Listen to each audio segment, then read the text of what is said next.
Velkommen til Sjøbergs TV-stue. I dag har vi et spørgsmål fra Jens fra Ribe. Ja, goddag. Mit navn er Jens, og jeg er fisker oppe i Nordsøen. For mig er det et stort problem, at videnskabsmændene opstiller kvoter for, hvor mange fisk jeg som fisker må fange i løbet af et år eller en måned.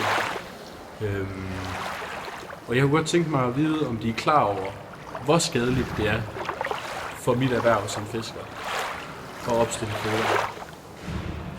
Nu går jeg og døjer med noget bøvl med ryggen, hvilket jeg har fået at vide af min læge, at det kan afhjælpes ved at tage nogle piller. Men jeg ved ikke helt, om jeg stoler på ham, fordi hans tal kommer også fra en videnskabsmand.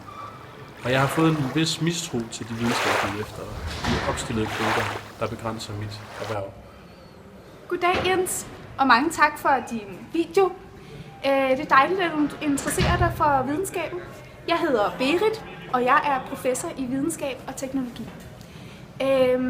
Jeg forstår dine bekymringer omkring dit fiskeri og videnskaben generelt, men jeg er rigtig ked af, at du kun ser de dårlige konsekvenser ved det. Fordi det er sådan, at videnskaben jo har gjort rigtig mange gode ting. Blandt andet finder medicin, som din læge jo kan bruge til at hjælpe. Der er selvfølgelig opstået nogle uhensigtsmæssige konsekvenser ved den teknologiske udvikling, men det er vigtigt at huske, at det altså ikke er videnskabens skyld.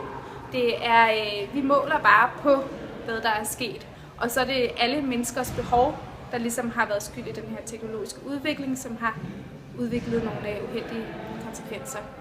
Derudover er det også vigtigt at huske, at videnskaben kan gøre en masse gode ting, og gøre en masse gode ting. Blandt andet er vi i gang med at udvikle en masse medicin osv., så vi fx kan hjælpe dig med din ryg, Jens. Tilbage til studiet. Tak for svaret, Berit. Jeg håber, at det var fyldestgørende for Jens.